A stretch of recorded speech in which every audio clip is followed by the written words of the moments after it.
If you're filled with affection, you're too shy to convey, meditate in my direction. Feel your way. The sound was like a train screeching on train tracks, and the men covered their ears to protect themselves.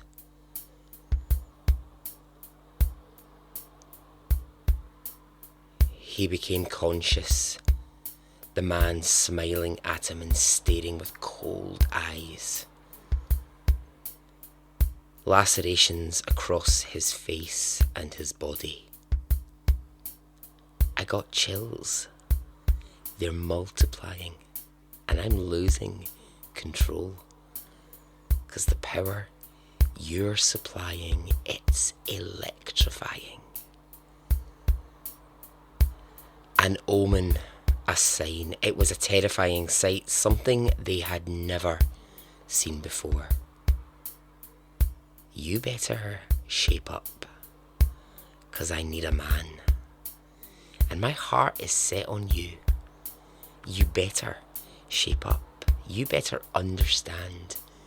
To my heart, I must be true. And he stalked those freeways, and he searched for that man.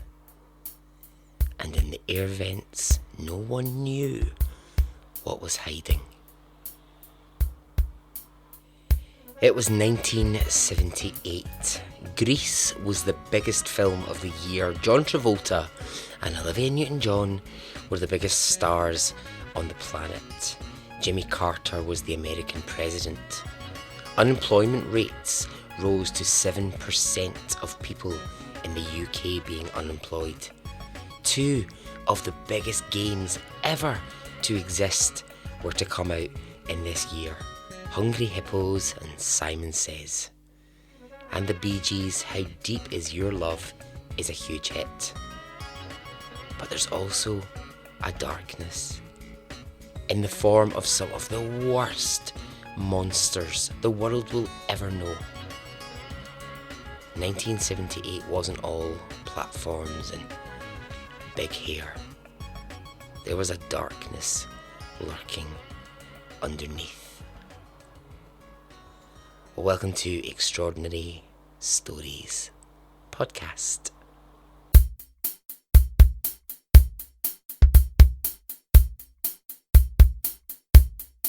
Well, Terry, I reported over a week ago that Bundy was a suspect in the disappearance of an 8-year-old... The aircraft has just passed over me at least 1,000 feet above. Is there any Air Force aircraft in the vicinity? No known aircraft in the vicinity. Seems to be playing some sort of game. He's flying over me. Delta Sierra Juliet, it's not an aircraft, it's... Can you describe the... I'll plead not guilty right now. Well, Terry, I reported over a week ago that Bundy was a suspect in the disappearance. Now, Florida authorities can continue... The aircraft has just passed over me at least 1,000 feet above. Is there any Air Force aircraft in the vicinity? No known aircraft in the vicinity. Seems to be playing some sort of game. He's flying over me. Delta Sierra Juliet, it's not an aircraft, it's... I'll plead not guilty right now. I'll plead not guilty right now.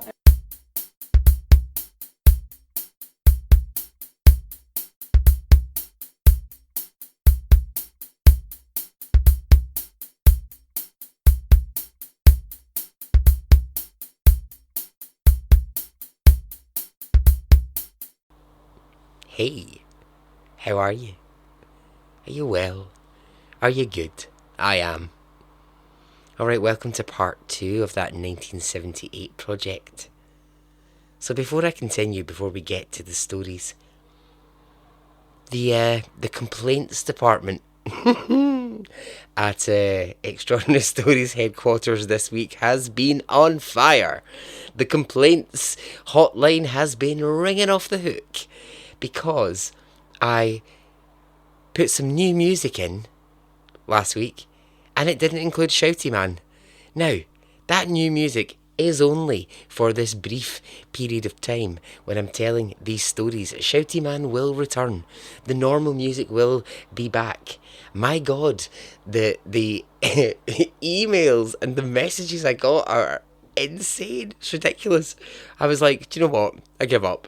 See, in 2021, I'm literally just going to hand the podcast over to Shouty Man and Alfie, because they are way more popular than I am. It's nothing to do with the stories. Yeah, I know people do have a love for Shouty Man, and I know people have a hatred. So anyway, he gets enough airtime. Let's not talk about him anymore. Let's talk about this episode. So I've got more stories for you. The weird, the wonderful, the creepy.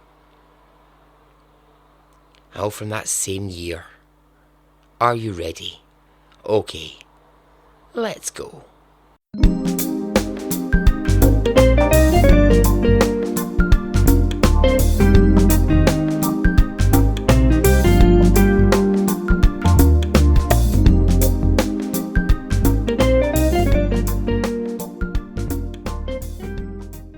Story 1.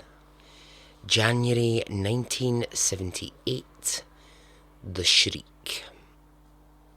So I started the last episode with a mysterious story about the disappearing plane. So let's go mysterious again to kick this episode off. 1978, and we are in Germany. Freiburg, to be precise, which is in Baden-Württemberg in Germany. I know what you're thinking. My God, that was authentic sounding German, wasn't it? The way I said Baden-Württemberg, you were like, whoa, hang on. Is Barry German? Have we got it wrong all this time? Well, you're not totally wrong. I am part German, yes. I'm not telling you which part. Bad dad joke. But yeah, that's why my German's so good, as you can hear in my pronunciation, because I am part German. So, Baden-Württemberg, where Freiburg is, what's that like? Well, it gets described as, well, the word that gets used is medieval city. I think medieval's probably the wrong word. I think what it means is it's a traditional German city. Now, before I get into the story and whatever's happening there, I must say this. If you've never visited Germany, if you've never gone but you've always wanted to, I would say, yes, places like Berlin and Frankfurt are fantastic, right? They just are incredible. But also, see those little cities and villages that sit on the outskirts. Oh my God, they are so worth going to see. They are incredible because they do hold on to that sort of history of Germany. They've not changed a lot over the years. So there you go, some travel tips that you didn't know you were going to get today. You have. So in this city of Freiburg, one of the major forms of employment in the city is the mines. Now, these aren't gold mines, but they are silver mines. And every day, hundreds of workers would get up early and head off to their day at work, working down the mines. Much like the dwarfs in Snow White. They were miners, weren't they? I think they were. Well, anyway, January 21st. The sun hasn't quite risen yet. It's 5 a.m. when 21 workers from the city arrive to start their day's work at the mine, only there's a problem. As they approach the entrance to the mine, they stop. They stop in fright. All 21 men look closely at the entrance to the mine and they're not sure what they're looking at. But at first they think it might be some sort of bird. It's black. It's roughly the size of an adult male. And so this is making the men think maybe it's not a bird. they continue to look at it and they agree that whatever it is, it's not human. But they don't know what it is, and this thing is just staring back at them from the entrance. Now they stand there for about 20 minutes, not knowing what to do, and so they think, okay, if we move en masse, if all 21 of us move towards it, surely it's going to move, it's going to fly away in fright. But the men are wrong. They try to move towards the opening, and this creature lets out the most incredible sound, described by the men as a cross between the sound of 50 men shouting and a train screeching on the tracks. The sound is enough to make the men run back in fear. They're terrified of this creature and of this sound that it has made. So by now the sun is coming up and it's close to 7 a.m. And they can see the creature more clearly with a bit of light, but it's still really hard to tell what it is. Is it a huge bird? They don't know. And when they think about that sound, they think that just couldn't have come from something human. But whatever it is, it's not going to let them enter into the mine and start their day's work. So what they do is they take to cleaning up outside of the mine, because they think, well, we can't actually do anything. So they start just tidying up around about, and then they hear something. They hear an explosion. There's been an explosion inside the mine. And the men once more move towards it to try and see what has happened. The creature that was blocking the entrance has gone, disappeared. And now what they see is smoke and flames. This is a huge explosion.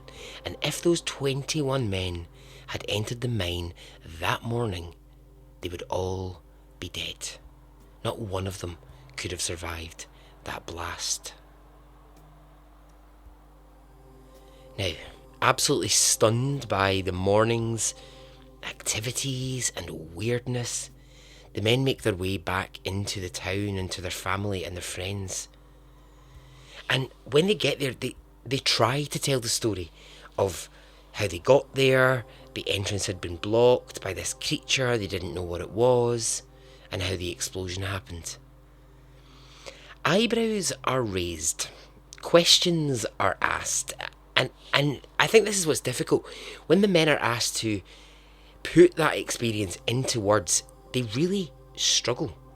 You know, it's like one of those, there is a word for it or a name for it, but it's basically like when an experience is so hard to articulate, you just almost can't put it into words. It's so weird.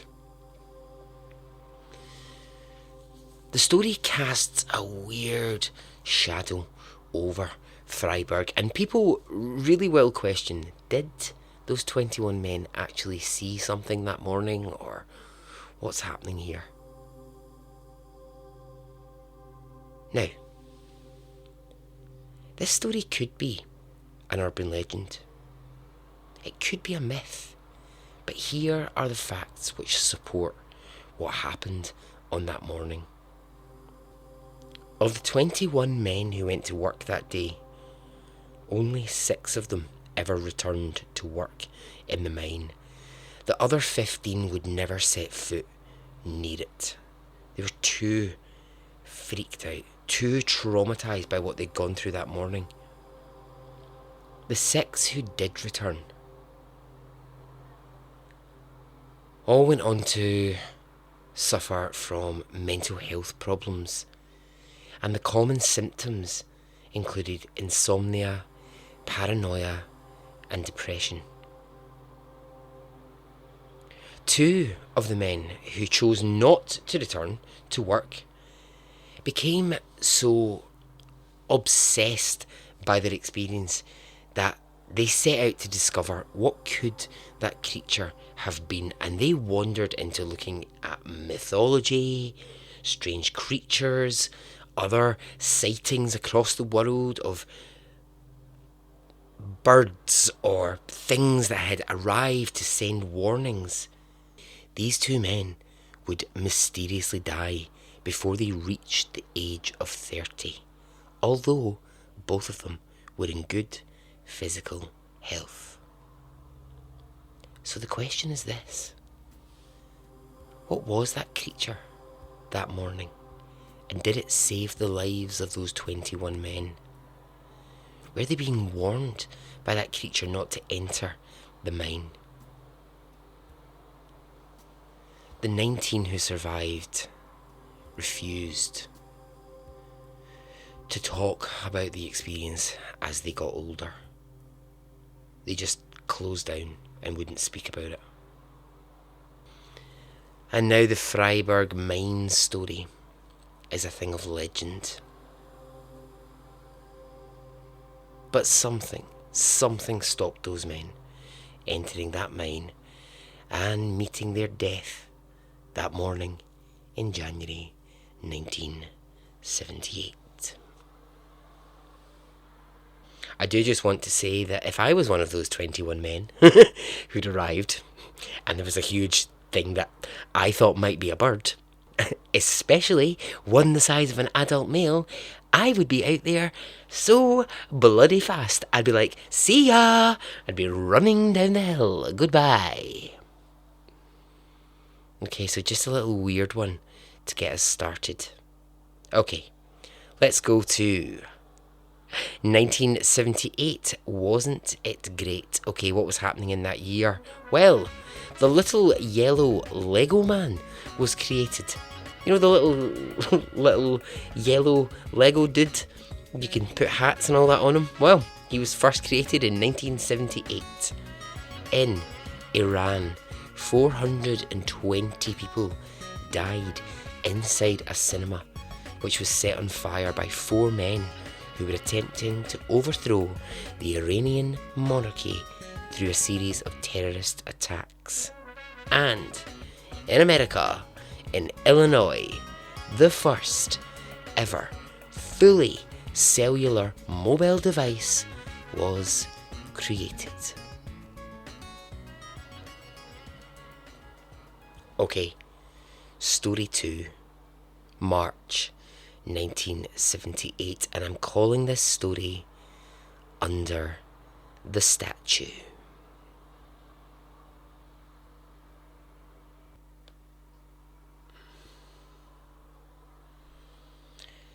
When Jeffrey Rignall woke up on March 22nd, he had no idea where he was or what was happening. He was outdoors, he was freezing, and his body was in a bad state. Jeffrey woke up with cuts all over him, bruises to his head, lacerations all over his face and down his body. Now, he was wearing the clothes that he had on the night before, but they were ripped. And his head felt like he'd been on a massive bender, like he'd taken himself to the brink of drugs, or it might be the worst hangover he'd ever had. But why was he outside, and just where the hell was he? Jeffrey was curled up underneath a statue in a public park in Chicago. Jeffrey Rignall was 26 years old and he lived in Chicago, but how had he gotten here? It was 7 a.m. in the morning and there was signs of life beginning to kick in. The day was starting and Jeffrey thought, I need to get out of this park. I need to get to safety and I need to figure out what the hell has gone on here. So he makes it to his girlfriend's house. And when he walks through the door at 8 a.m, she screams at the sight of him. His physical state was a real shock. Jeffrey knew it was bad, but he didn't know until he looked in the mirror just how bad it was. He looked like he'd been in a boxing ring. And Jeffrey didn't have a boxer's body. He's a skinny guy, not built for fighting. So his girlfriend asks him what the hell has happened. And slowly Jeffrey begins to piece together the night before. He had been going to a local club, a club that he often went to in Chicago, when he'd bumped into a man who asked him where he was going. And when Jeffrey named the club that he was heading towards, the man said, "I'll give you a lift, and if you want we can smoke a joint on the way." One of the biggest mistakes Jeffrey will ever make in his life is saying yes. Now, on hearing just that part of the story, his girlfriend convinces Jeffrey that he needs to go to the police now. He needs to tell them that something really bad has happened, but he's reluctant because he thinks, well, what if the police don't believe me? She convinces him they'll listen to you, they'll take your full story and they'll do something. Look at you, you're an absolute wreck. So they'll have to listen. So they get in the car and they go to the police. After an hour or so of waiting to speak to someone, eventually they're seen by a detective who asks them why they've come to the station. Jeffrey explains that he woke up that morning under a statue in a park. And he wants to tell the story of how he thinks he got there, or some of the weird things that happened the night before. And of course, the police officers just look at him and they think straight away, drugs. They think, here we have yet another 20-something having gone out, had a wild night, woken up outdoors. But then Jeffrey starts to tell his story. He'd gotten into the car of the man who had offered him a lift. And once inside the car, the man had pulled a rag out and covered Jeffrey's face with it. And then he passed out. Jeffrey woke up several minutes later, only for the man to put the rag over his face again. And then he passed out once more. He remembers waking up one more time and that they're driving towards a suburban area, but he's not sure where that is. So police are listening to this.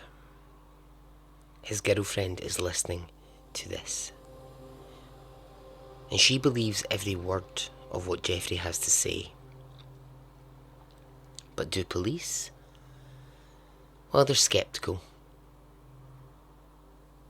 They're really believing this is just a guy who's gone out, created some sort of mayhem the night before, and he's trying to cover it up for his girlfriend. He's trying to come up with some sort of story about where he's really been. And what doesn't help police with that is that the club Jeffrey had been heading to was a gay club. And here he is sitting telling this story with his girlfriend. So police are like, well, how does that work? Well, how it works is this. Jeffrey was bisexual. And while he, yes, had a girlfriend, they also lived with a man who Jeffrey was regularly having sex with. And the three of them lived together quite happily. A sort of, I don't know, is it a throuple? They call it now. All three of them in a relationship. So police let Jeffrey continue. From driving into that suburban Chicago area, he can't really remember anything else until he comes around inside the man's house and he's tied to a piece of wood and he can't move. The piece of wood he's attached to is hung from the ceiling by chains and suspended off the ground. Jeffrey's head has been forced through a hole in the top of the wood, and his arms also forced through the holes. He's completely bound to this piece of wood by rope. The man who'd offered him the ride is standing in front of him, smoking a joint, staring at Jeffrey and smiling.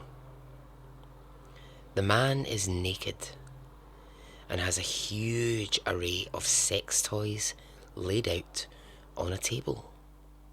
There are whips, chains, dildos, ball gags. Jeffrey tries to shout and to scream, but he can't. He has rope tied around his mouth, and rope is also tightly tied around his neck. He's wondering if the man is going to strangle him to death.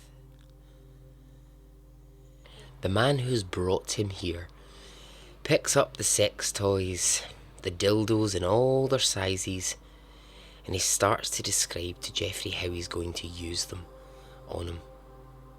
Jeffrey's face is once more covered in a rag, soaked in a chemical which makes him pass out. Over the next 3 hours, Jeffrey's body will be brutally whipped, raped, and beaten by the man. Jeffrey is in and out of consciousness. He can remember parts of this, and then he eventually passes out for the final time.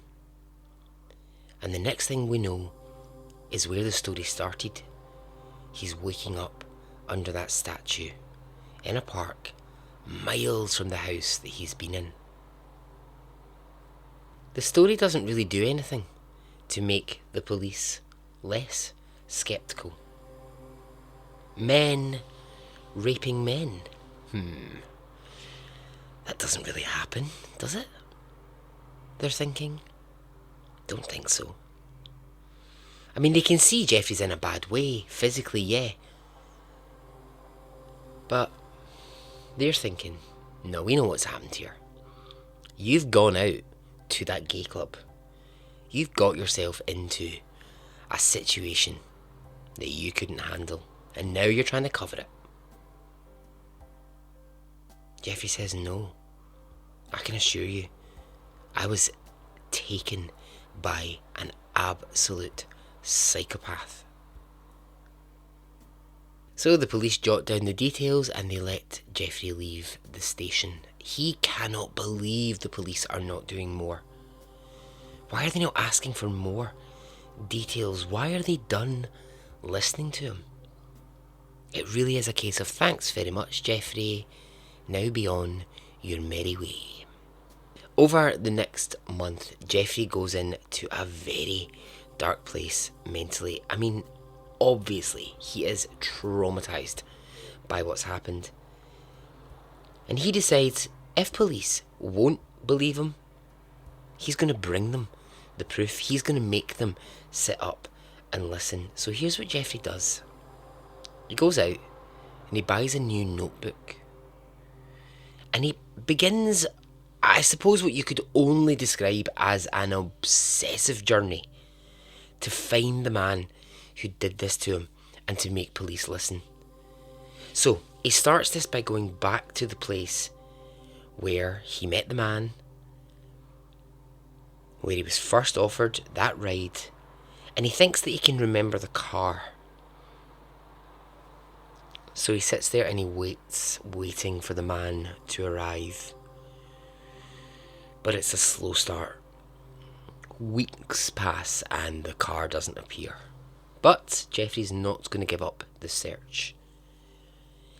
He takes to standing at overpasses above motorways, standing at the side of the freeway just to see if he can spot this car. And you know, this is what I think is extraordinary here. Jeffrey is a one-man band looking for the man that did this to him. But what he doesn't know is that actually what he's doing single-handedly is trying to track down one of the worst serial killers who will ever exist. He's looking for John Wayne Gacy, the man who abducted, raped him, tortured him, and would do this to so many more. John Wayne Gacy's crimes are horrendous, but they are at this point unknown. And Gacy himself has no clue that one of his victims is stalking him, is trying to track him down. I mean, I don't think you get a lot of stories where the survivor of a serial killer is actually searching for them. You don't get that. So Jeffrey continues this search, and one night he's lucky. Near the same place where he had been kidnapped, he sees John Wayne Gacy's black Oldsmobile. Now, if you don't know what a black Oldsmobile looks like, oh, for goodness sakes, Google it. Just Google it. It's about the most 1970s car you could ever see. So Jeffrey spots this. He writes down the license plate, and when Gacy drives home that night, Jeffrey follows him in his car. Gacy, without a clue that he's being followed, drives to his home, where he is hiding some terrible secrets, and Jeffrey watches him pull up, get out, and go inside the house. Immediately Jeffrey goes back to the police. He can now give them the license plate, the address, and the description of the man who did this. But police, they still shrug at this. They don't really take it very seriously at all. And they won't for a while yet. This year, this 1978 business, police in America have no idea what they have on their hands here. It's like this a weird bit of time where it's like suspended in something. I don't know what that is. In Chicago, you've got John Wayne Gacy, and he's not yet discovered. In Florida, the full extent of what Ted Bundy's crimes are yet to be exposed, and so we're in this weird period of time before these monsters are going to properly be exposed. But Jeffrey knew. Jeffrey knew he had escaped a monster. But why and how is a major question. What made Gacy that night let Jeffrey go? What made Gacy that night let Jeffrey go? It was John Wayne Gacy who took Jeffrey from his house and placed him under that statue. Why? Well, the answer isn't clear. I mean, John Wayne Gacy is such a rambler, such an incoherent person to follow, that the answer is never really given. In the years that followed, Jeffrey, like the rest of the world, would watch the horrificness of Gacy's story unfold. But Gacy, much like Bundy, wasn't done yet in 1978, and I'm not done with Gacy yet, but that's for another episode in this series.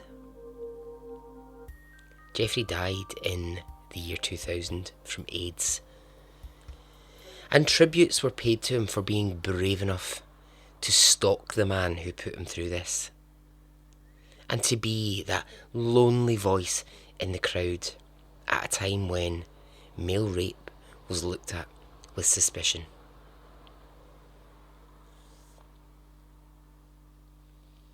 And so ends Jeffrey's story.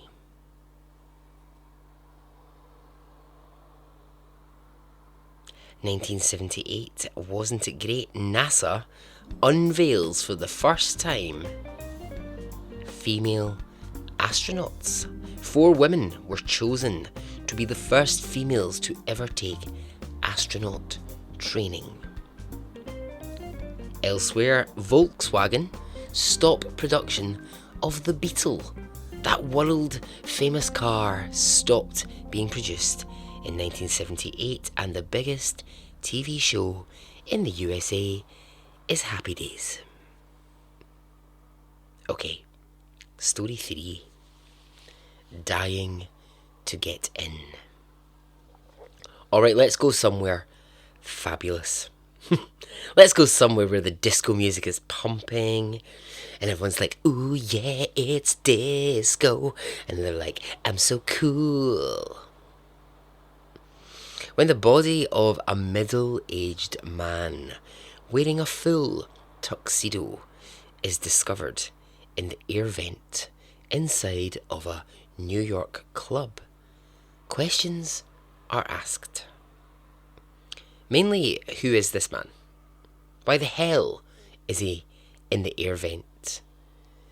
And how badly had he wanted to get into that club that he was going to go to the lengths of trying to get in through an air vent, which would eventually kill him? Well, the answers to those are mainly quite simple. He was trying to get into the most difficult place in the world to enter, Studio 54.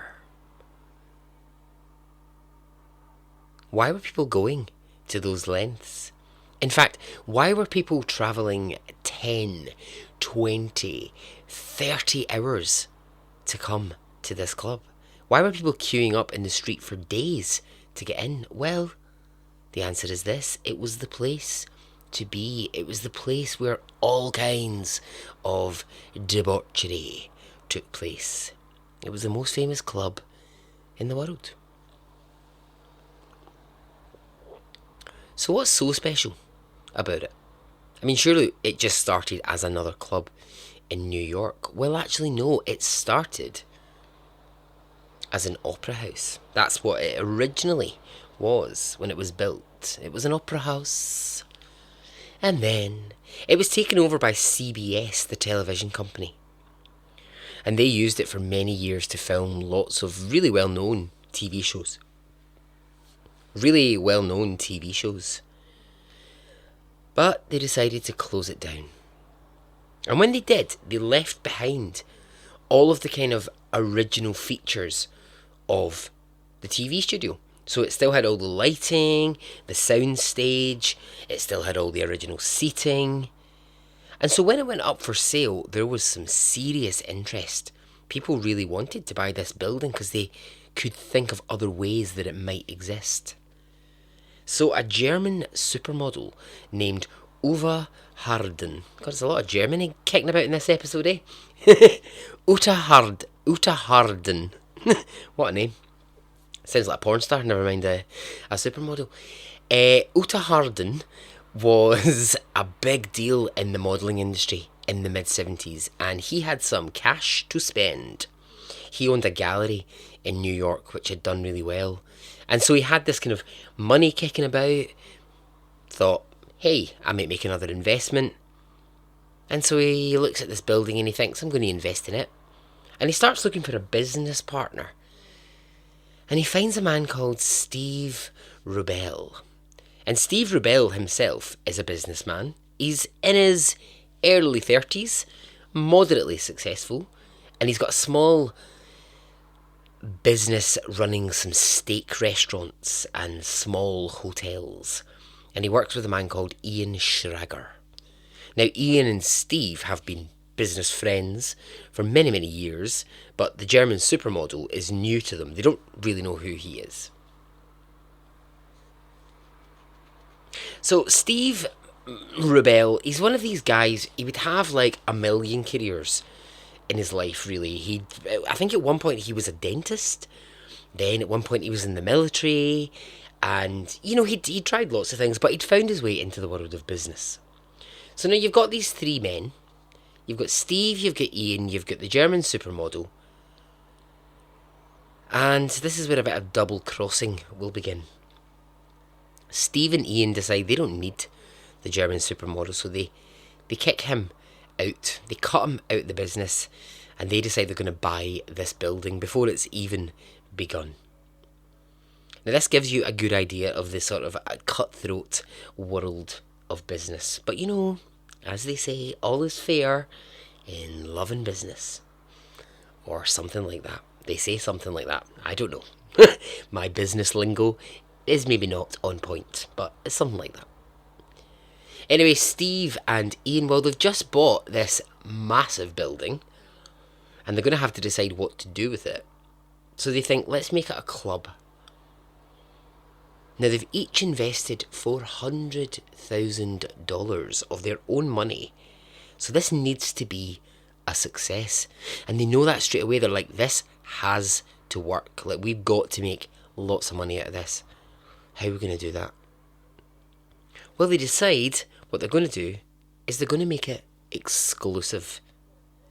Like, if you really want people to be interested in it, it's got to be the kind of place that's really hard to get into. That will make it immediately attractive. So the policies on who gets in is very strict. I mean, it's kind of like how we run the social media for Extraordinary Stories. You know, it's an exclusive club. You know, there's a very tough vetting process. Not just everyone, you know, can wander in. You've got to be cool. You've got to be part of the club. I'm kidding on. I am kidding on, of course. So in April 1978, they open the doors to their new club and it's packed. And of course, the one thing we know about Studio 54 is that it's packed with celebrities. Famously, Andy Warhol would attend the club and would be photographed surrounded by models, and whole strings of celebrities would dance the night away. Now, not every celebrity got in. In fact, some were turned away at the door. I did say a minute ago that Happy Days was the biggest show in the USA at the time, but that didn't stop some of the Happy Days stars being turned away by the doorman to Studio 54. And of course, photographers are there waiting outside to see these huge stars be knocked back. So they were really going in for this. No, it's a very exclusive club. Like, we really don't just let anyone wander in. And so because they had the features of the old TV studio, it meant that they could create like a stage each night and they could have some of the most famous people in the world singing. So you would have Diana Ross, Liza Minnelli, these sort of people were up singing. Olivia Newton-John up singing. Although, I don't know if Olivia had an awful lot of disco hits. Well, maybe she did. No, maybe she was doing a disco version of Hopelessly Devoted to You. With like a disco beat in the background. I'm hopelessly devoted. With like a disco beat. Would have been great. Now, it's the stories of what really was going on in the underbelly of the club, which kept everyone interested. So you had the club, right? But you also had the roof and you had the basement. It's the basement where most of the illicit activity took place. Photos from the time show people sitting around in different states of undress, openly taking drugs. And there really was an anything goes policy, specifically when it came to sex. Now, it's worth mentioning, in 1978, the AIDS crisis was just around the corner, but it wasn't quite here yet. Protection and the idea of using protection during sex with strangers wasn't really something on people's minds. So you would have sex with multiple people in a night with protection not really being a consideration. And in 1978, there was still a terrible prejudice against gay men and gay sex. The basement of Studio 54 provided a very safe place to find the sex that you wanted. Now, of course, the club was large on the police radar, and police would do random checks at the club, but for some reason, and let's just call it the late 70s, things were overlooked by the police. So, of course, all that did was just lead to more speculation that this club was like nowhere on earth. Police were literally willing to look the other way at some of the goings on. So you could really do what you wanted. Now, I mentioned the roof also. Up in the roof, that's where Steve and Ian would take the big celebrities. Your Chers, your Dolly Partons, your Michael Jacksons. And this is where the really good drugs were. Grace Jones, in her memoirs, will tell stories of the rubber room, which was upstairs, and that was for celebrities who wanted to engage in some rubber fun during their time in the club. And then, of course, there's the famous story of Bianca Jagger, wife of Mick Jagger, arriving at Studio 54 on a giant white horse. Now, it was believed that that story was actually just fiction, that had been made up, until the photographs appeared a few years ago. And you can actually see the photographs of her riding on a horse into the club. And on that same night, you can actually see, it's the most insane thing, Google it, Dolly Parton feeding that white horse on the dance floor. I mean, it's just insane. It's just absolutely insane. So yeah, so you had all your celebrities there. You had Calvin Klein, you had Brooke Shields. Now, Brooke Shields, actually, she is an interesting story. She might be an interesting one to do at another time. Because wasn't she married to Tom Cruise?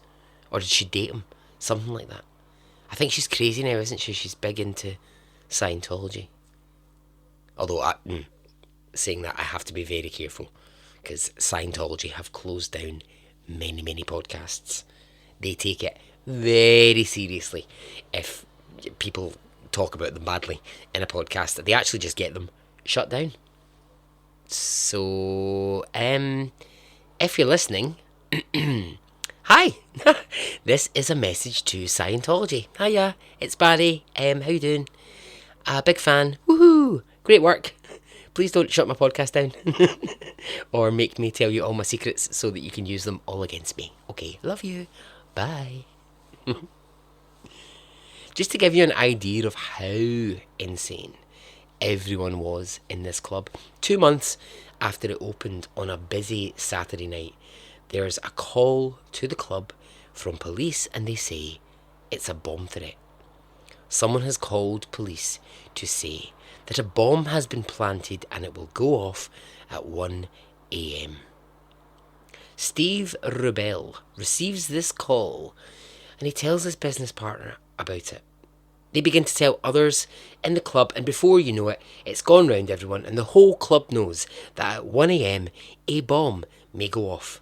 So, of course, some people leave, but not everyone. You see, there were people who were so obsessed with this place that at 1 a.m. the dance floor is packed. Steve Rubell, Ian Schrager, they're on the dance floor declaring they will go down with the bomb. They will go down with the club when the bomb goes off. But it doesn't. So that's what was going on inside the club. What was going on outside? Well, there was a lot of objection, a lot of resistance to this club. Lots of New Yorkers did not like it. I'll read for you now, right, a statement I found. This was put out by the Sacred Heart Church, and they would often hold protests against Studio 54.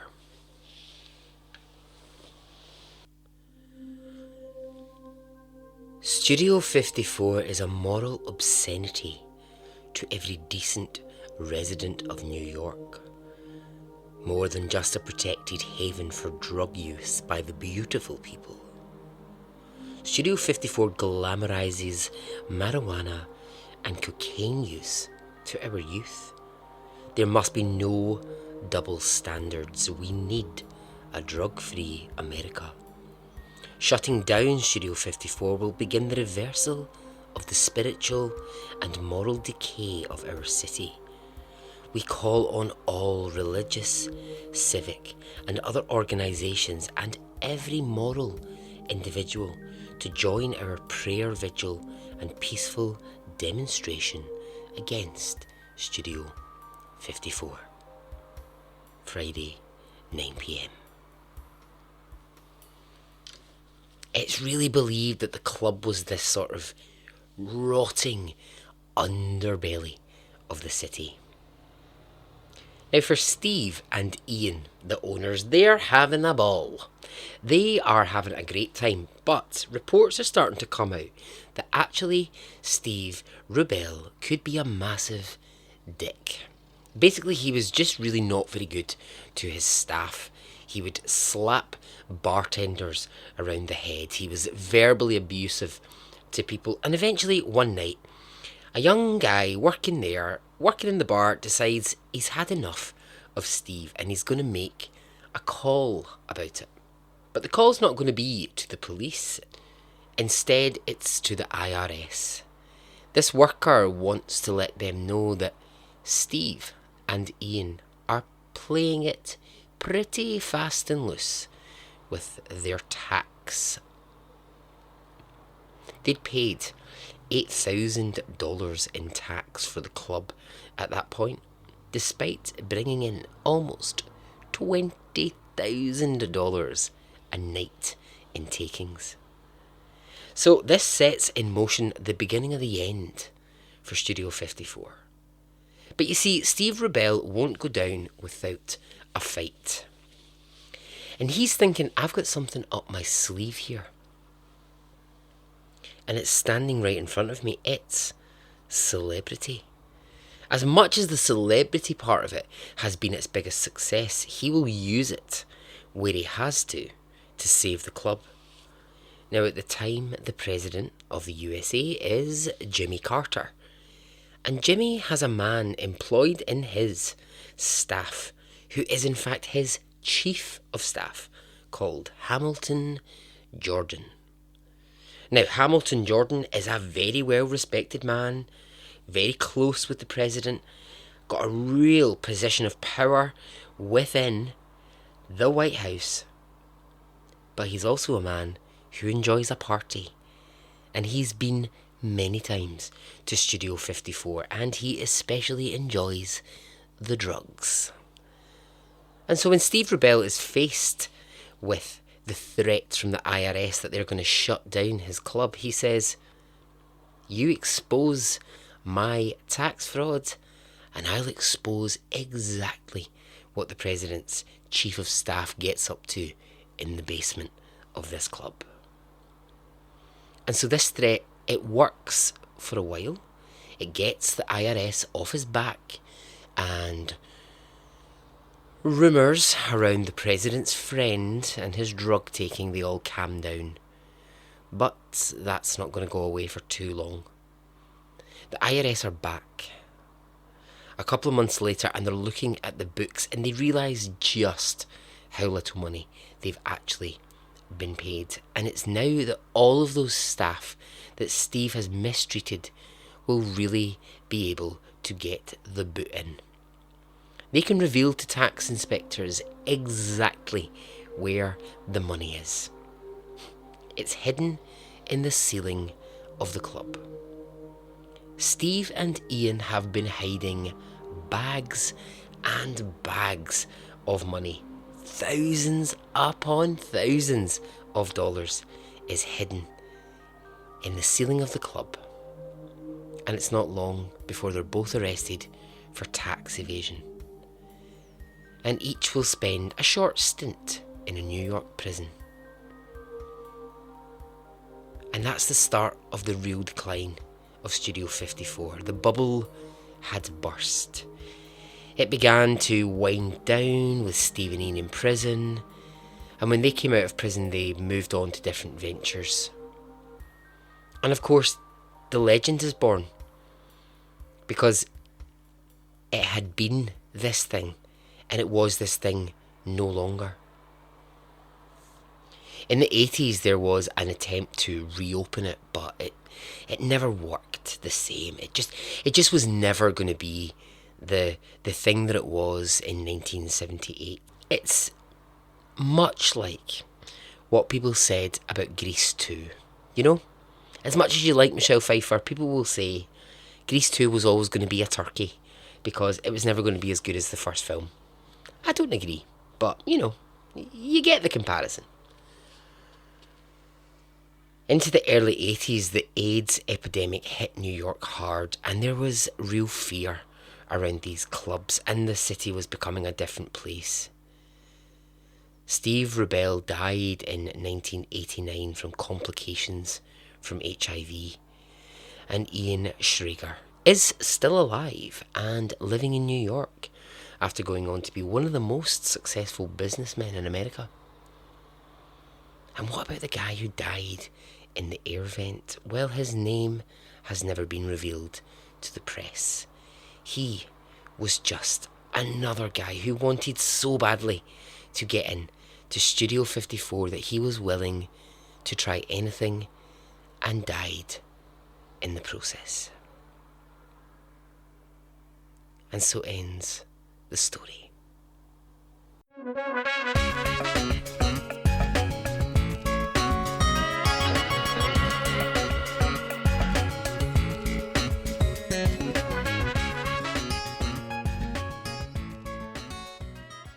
Okay, well, there we go.